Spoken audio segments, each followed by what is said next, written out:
Hello friends, welcome to my channel Aarambh classes. आज के इस वीडियो में हम लोग बीपीएससी टीआरई के लिए क्लास 6 to 8, 9, 10th और 11, 12th के लिए जियोग्राफी के क्वेश्चंस को आपके साथ सॉल्व करेंगे। इस बुक में एनसीईआरटी के क्लास 6 से लेके 12 तक सभी चैप्टर्स के एमसीक्यूज दिए हुए हैं। इस बुक में BPSC TRE 1, 2, 3, DSSB TGT PGT, KVS TGT PGT, NVS TGT PGT, EMRS TGT PGT में कुल मिलाकर 91 क्वेश्चन पेपर के एनसीईआरटी बेस्ड क्वेश्चंस दिए हुए हैं। तो बिना देर किए चलिए आज का ये वीडियो शुरू करते हैं।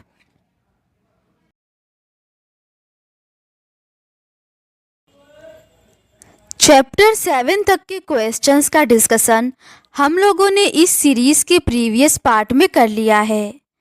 आज हम लोग उसके आगे के क्वेश्चंस का डिस्कशन आपके साथ करेंगे। आगे के प्रश्न भौगोलिक चिंतन का इतिहास से संबंधित है। फर्स्ट क्वेश्चन है, विश्व के भूभाग को 3 महाद्वीपों यूरोप, एशिया और लीबिया में विभाजित करने वाले पहले विद्वान कौन थे?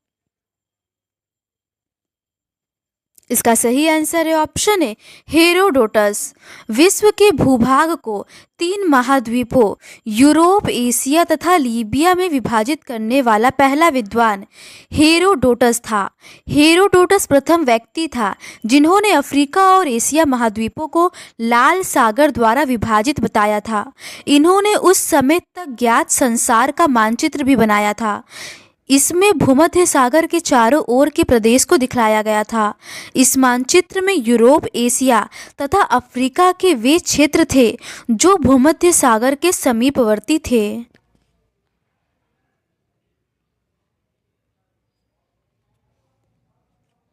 अगला प्रश्न है, निम्नलिखित में से किसके अनुसार पहली बार पूरे विश्व को 3 महाद्वीपों में विभाजित किया गया था?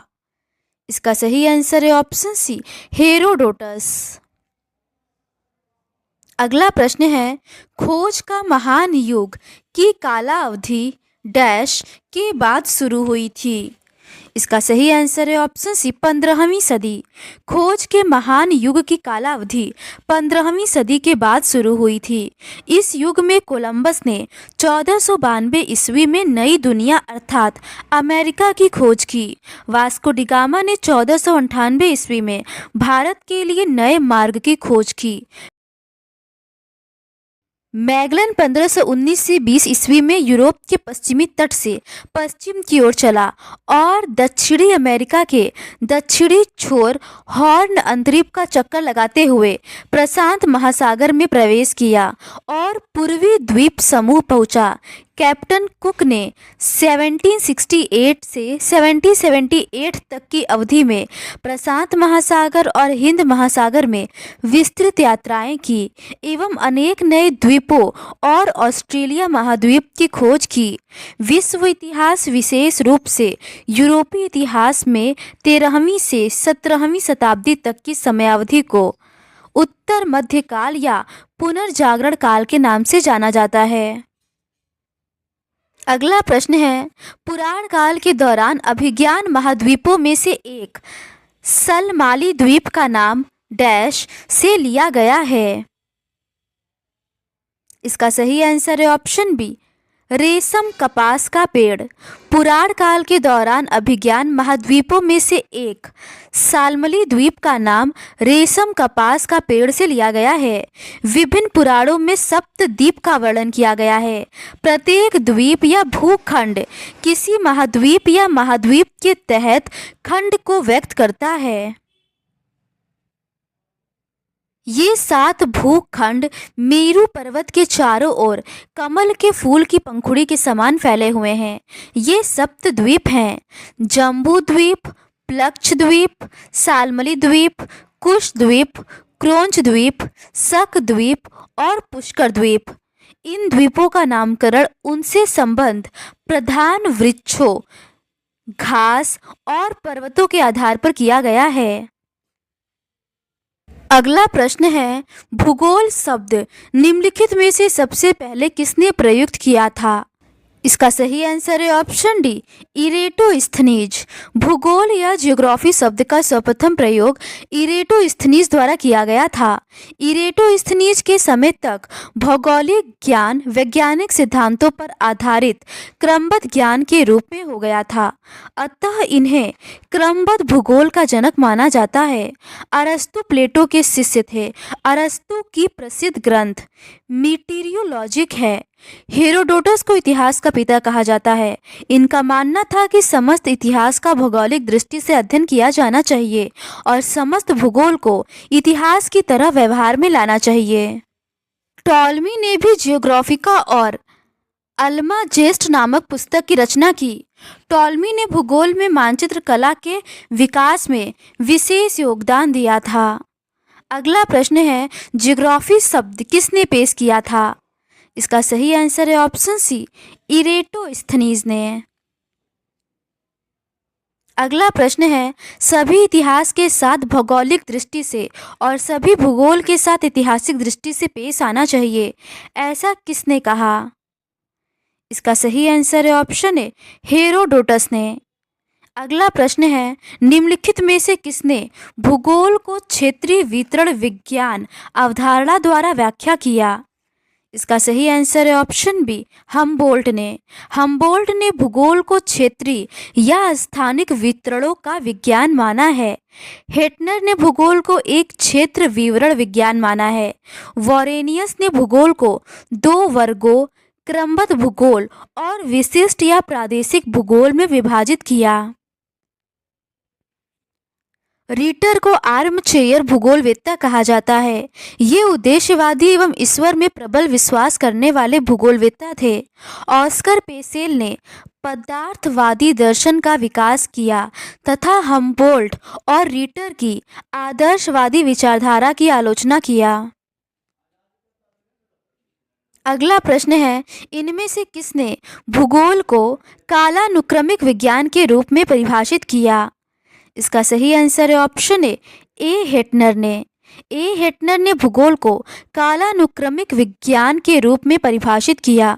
भूगोल एक भूविस्तारी विज्ञान है जिसका उद्देश्य पृथ्वी के तल पर क्षेत्रीय भिन्नताओं और उनके स्थानिक संबंधों का अध्ययन करना होता है।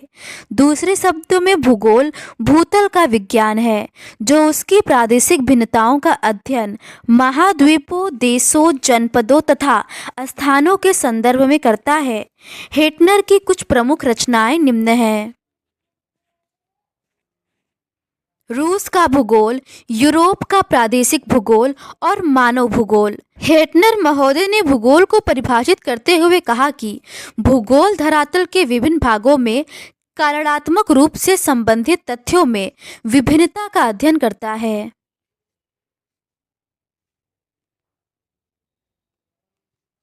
अगला प्रश्न है, भूगोल धरातल के विभिन्न भागों में कारणात्मक रूप से संबंधित तथ्यों में विभिन्नता का अध्ययन करता है। भूगोल की यह परिभाषा किसके द्वारा दिया गया? इसका सही आंसर है ऑप्शन ए, अल्फ्रेड हेटनर द्वारा। अगला प्रश्न है, भूगोल का उद्देश्य धरातल की क्षेत्रीय विभिन्नता का वर्णन और व्याख्या करना है। भूगोल की यह परिभाषा निम्नलिखित में से किसने दिया? इसका सही आंसर है ऑप्शन ए, रिचर्ड हार्टशॉर्न। भूगोल का उद्देश्य धरातल की क्षेत्रीय विभिन्नता का वर्णन और व्याख्या करना है। यह परिभाषा रिचर्ड हार्टशॉर्न ने दिया है। रिचर्ड हार्टशॉर्न अमेरिकन भूगोलवेत्ता थे जिन्होंने भूगोल को संकल्पनात्मक दृष्टि से ठोस और सुदृढ़ स्वरूप प्रदान करने के उद्देश्य से 2 प्रतिष्ठित पुस्तकें और लगभग 50 लेख प्रकाशित किए।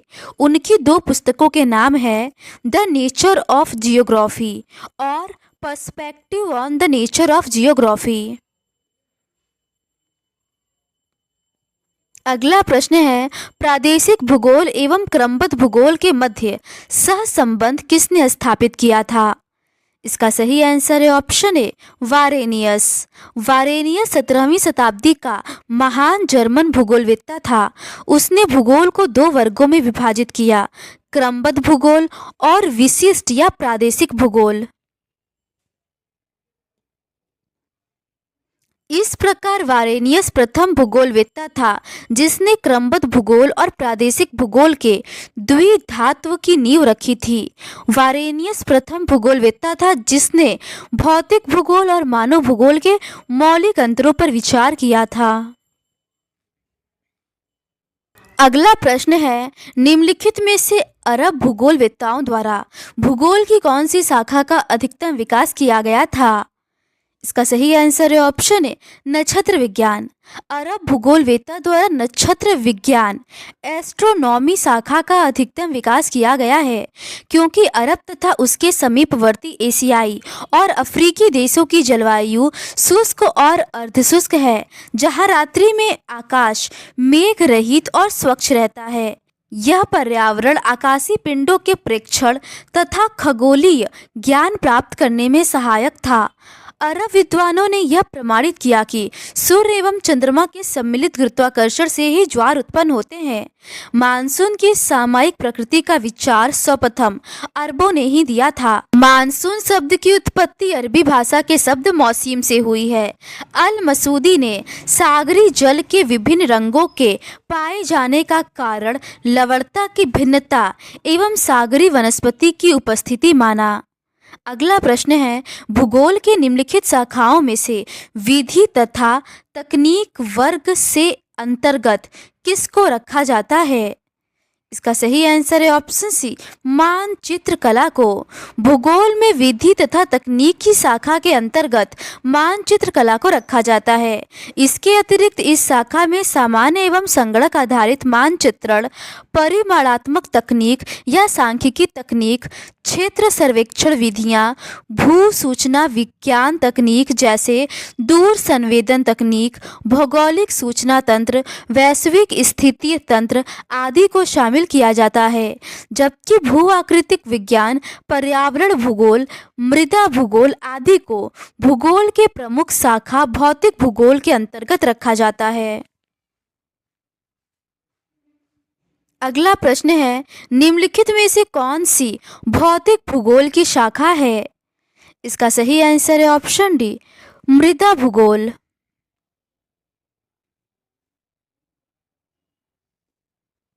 अगला प्रश्न है, द्वैतवाद भूगोल को किस ओर ले जा सकता है? इसका सही आंसर है ऑप्शन डी उपर्युक्त में से एक से अधिक। दो विपरीत भागों में विभाजन को द्वैतवाद या द्विभाजन कहते हैं। इसमें भूगोल के एक पहलू पर दूसरे की कीमत पर अत्यधिक जोर देना, विषय के भीतर विशेषज्ञता में वृद्धि तथा भौगोलिक घटना की अधिक समग्र समझ आदि द्वैतवाद भूगोल की ओर ले जाता है। भूगोल के अंतर्गत प्रयुक्त विधि तंत्रों, अध्ययन पद्धतियों, विषय क्षेत्र तथा सिद्धांतों को लेकर उत्पन्न दो विपरीत विचारों को द्वैतवाद कहते हैं। अगला प्रश्न है, स्मिथ के अनुसार निम्नलिखित में से कौन सा कल्याण के विभिन्न घटकों का प्रतिनिधित्व करने वाले संकेतकों में से एक नहीं है? इसका सही आंसर है ऑप्शन डी सांस्कृतिक तत्व।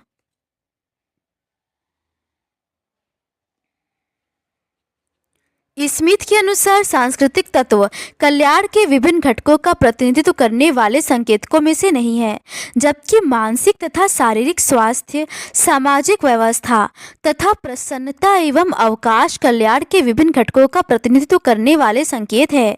भूगोल में कल्याणपरक चिंतन का आरंभ 1970 के दशक के उत्तरार्ध में हुआ।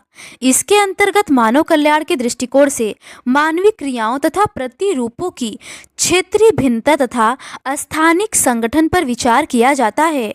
कल्याणपरक अध्ययन के प्रचार प्रसार में डेविड स्मिथ तथा पॉल नॉक्स का महत्वपूर्ण योगदान रहा है।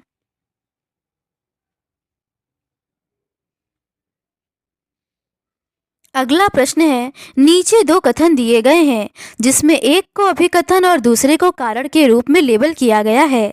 अभिकथन है व्यवहारिकता कार्यात्मकता का संशोधित रूप है।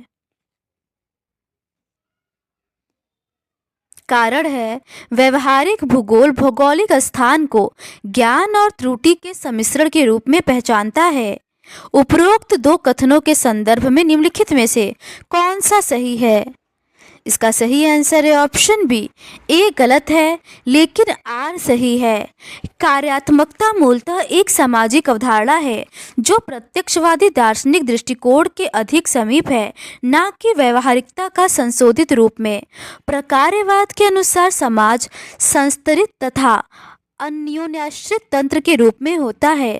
फ्रांसीसी दार्शनिक तथा समाजशास्त्री इमाइल दुर्खिम को कार्यात्मकता का प्रवर्तक माना जाता है। व्यवहारिक भूगोल भौगोलिक स्थान को ज्ञान और त्रुटि सम्मिश्रण के रूप में पहचानता है। व्यवहारिकता एक दार्शनिक दृष्टिकोण है जो ज्ञान का प्रयोग केवल बौद्धिक मनोरंजन के लिए नहीं बल्कि अनुभव को प्रकाशित करने तथा समस्या मूलक दशाओं को सुलझाने की कसौटी पर परीक्षण हेतु करता है। व्यवहारिकता विचारक ज्ञान प्राप्ति के लिए विशिष्ट परिस्थितियों को महत्वपूर्ण मानते हैं और उसी को विश्व की समझ विकसित करने का आधार मानते हैं। अगला प्रश्न है निम्नलिखित का मिलान करें और सही उत्तर का चयन करें। सूची 1 में विद्वानों के नाम और सूची 2 में द्वितीय विश्व युद्ध के बाद विकसित दृष्टिकोण दिया हुआ है। इसका सही आंसर है ऑप्शन ए। बेरी और बंच का प्रत्यक्षवाद होगा।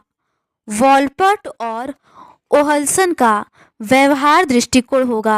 हार्वे और स्मिथ का कल्याण दृष्टिकोण होगा और तुवान और बुटिमर का मानववादी दृष्टिकोण होगा।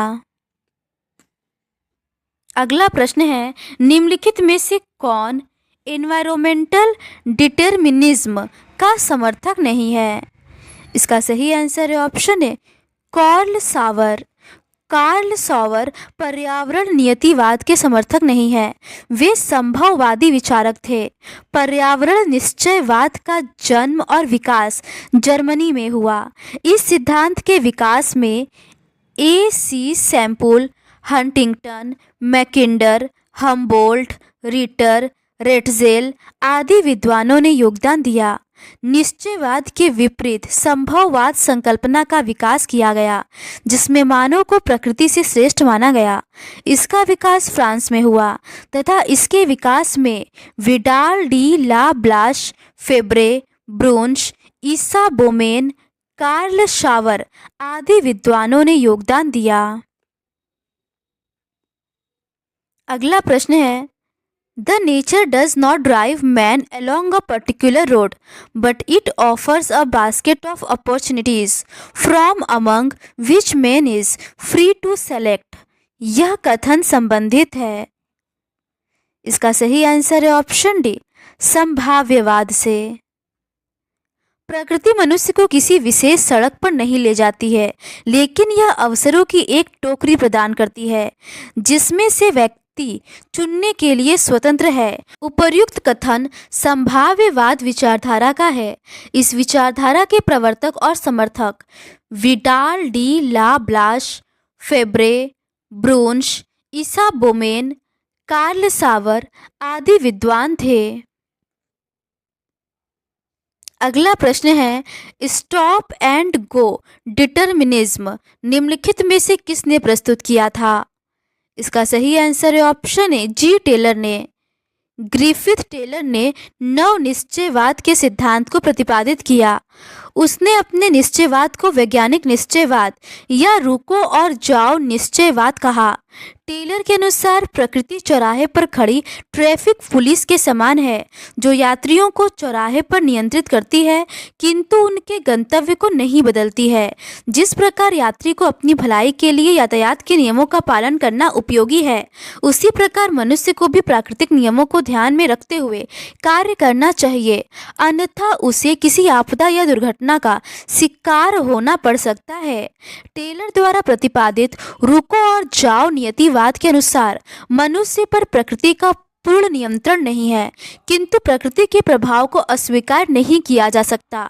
टेलर ने इस बात पर बल दिया कि मानव जीवन पर प्रकृति के नियंत्रण की पूर्ण उपेक्षा नहीं की जा सकती, अपितु मानव की भूमिका एक ट्रैफिक नियंत्रक की भांति है। अगला प्रश्न है, मानव भूगोल के विद्यालयों में से एक संभववाद के संदर्भ में निम्नलिखित में से कौन सा कथन सही है? पहला है, यह सिद्धांत मनुष्य को पर्यावरण में एक सक्रिय एजेंट के रूप में लेता है। दूसरा है, विडाल डी ला ब्लाश संभववाद के दर्शन के कट्टर समर्थक थे। तीसरा है, 1920 के दशक में टेलर द्वारा संभववाद की अवधारणा को सामने रखा गया था। इसका सही आंसर है ऑप्शन ए, पहला और दूसरा सही है। संभववाद 20वीं शताब्दी के पूर्वार्ध में विकसित फ्रांसीसी विचारधारा है, जो मानव पर्यावरण संबंध की व्याख्या में मानव प्रयत्नों तथा क्रियाओं को अधिक महत्व देती है। ब्लाश को संभववाद का प्रतिपादक माना जाता है। लूसियन फेब्रे, ब्रोंश, डिमांजिया आदि अनेक फ्रांसीसी भूगोलवेत्ताओं ने इसका जोरदार समर्थन किया। मानव पर्यावरण संबंधों की व्याख्या में ब्लाश मनुष्य को प्रधान मानते थे। उनके अनुसार मनुष्य स्वयं समस्या और समाधान दोनों है तथा प्रकृति उसकी उपदेशिका मात्र है। ब्लाश ने मनुष्य के विवेक, कौशल तथा क्रियाकलापों को अधिक महत्वपूर्ण समझा और मानव शक्ति में आस्था व्यक्त की।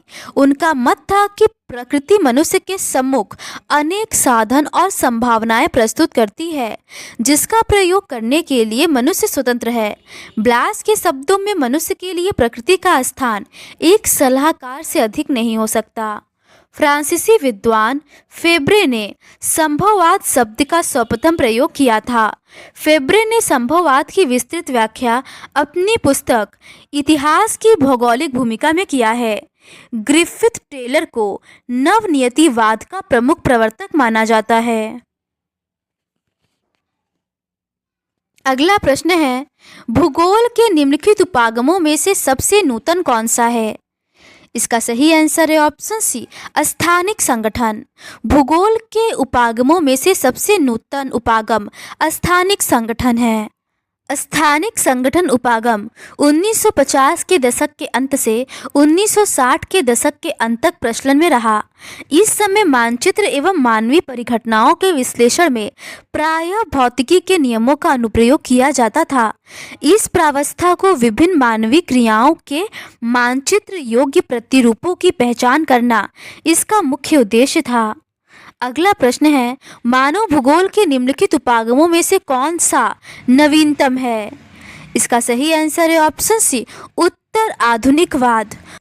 इन सभी उपागमों में से नवीनतम उपागम उत्तर आधुनिकवाद है। टीयर के शब्दों में उत्तर आधुनिकतावादी चिंतन सामाजिक संबंधों के क्षेत्र में किसी प्रकार के सार्वभौम सिद्धांत को संदेह की दृष्टि से देखता है और ऐसे सिद्धांतों के प्रतिपादन की संभावना को अस्वीकार करता है। उत्तर आधुनिकतावादी मानव भूगोल सामाजिक प्रक्रिया के स्थान तथा समय संबंधी सापेक्षता के प्रति पूर्ण रूपेण समर्पित संदर्भ परक विज्ञान है। मानव भूगोल के उपागमों में सबसे पुराना उपागम अन्वेषण और विवरण है। अगला प्रश्न है, लैंडसॉफ्ट विचारधारा किस स्कूल से संबंधित है? इसका सही आंसर है ऑप्शन बी, जर्मन स्कूल से। लैंडसॉफ्ट विचारधारा जर्मनी की प्रमुख भौगोलिक संकल्पना है। लैंडसॉफ्ट भूगोल का सर्वप्रथम प्रयोग पसार्गे ने 1913 में किया था। लैंडसॉफ्ट एक जर्मन शब्द है जिसका प्रयोग भूदृश्य और प्रदेश दोनों के लिए किया जाता है।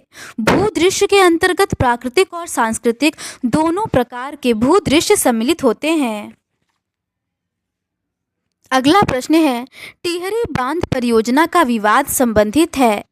इसका सही आंसर है ऑप्शन सी, रुको और जाओ नियतिवाद विचार से।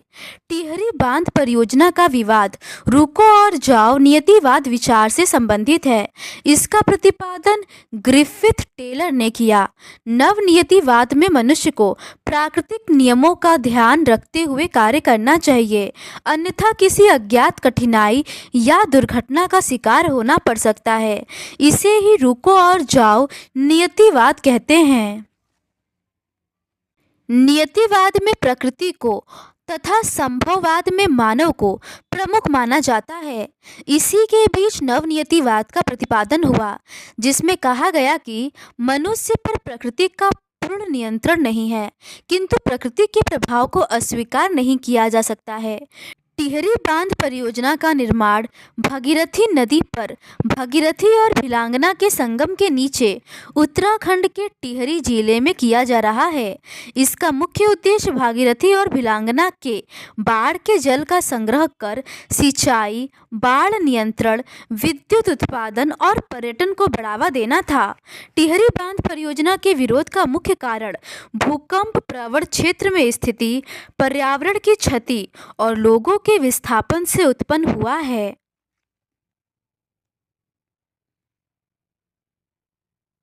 अगला प्रश्न है, कौन भूगोलवेत्ता इतिहास का जनक माना जाता है?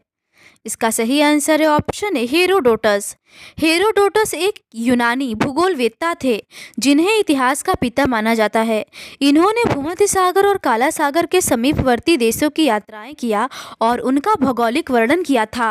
हेरोडोटस प्रथम व्यक्ति था जिन्होंने अफ्रीका और एशिया का महाद्वीपों को लाल सागर द्वारा विभाजित बताया था। हिकेटियस को भूगोल का जनक कहा जाता है। इनकी प्रसिद्ध पुस्तक पीरियोडस 2 खंडों में 520 ईसा पूर्व में प्रकाशित हुई थी। एनेक्सिमेंडर एक यूनानी भूगोलवेत्ता तथा थेल्स के शिष्य थे। इन्होंने यूनान वासियों को नोमोन नामक धूप घड़ी से परिचित कराया।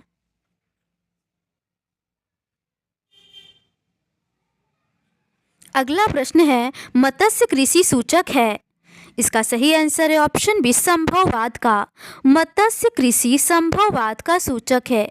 संभववाद मानव भूगोल की एक प्रमुख विचारधारा है, जो मानव पर्यावरण के पारस्परिक संबंध की व्याख्या में मानव प्रयत्नों तथा क्रियाओं को अधिक महत्व देती है। ग्राम, नगर, रेलमार्ग, सड़कें, पुल, खेत, बागान, कारखाने आदि मनुष्य की कुशलता तथा क्रियाकलापों के ही परिणाम है। मनुष्य के प्रयत्नों तथा क्रियाकलापों को प्रधानता प्रदान करने वाले इस विचारधारा को संभववाद के नाम से जाना जाता है। संभववाद शब्द का सर्वप्रथम प्रयोग फ्रांसीसी विद्वान लूसियन फेब्रे ने सन 1922 में किया था।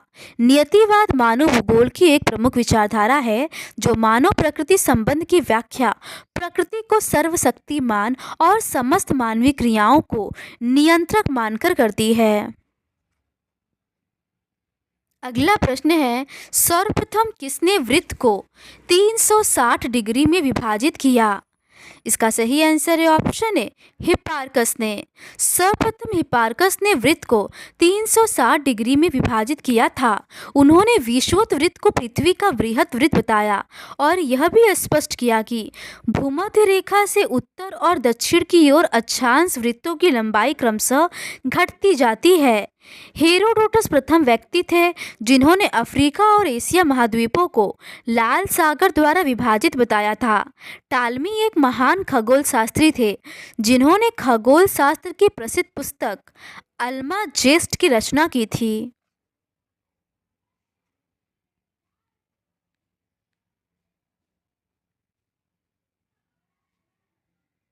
तो आज के इस वीडियो में बस इतना ही। बाकी के रिमेनिंग क्वेश्चंस का डिस्कशन हम लोग इस सीरीज़ के नेक्स्ट पार्ट में करेंगे। अगर आपको ये सीरीज़ पसंद आती है तो please do subscribe to my channel and like this video. Thank you.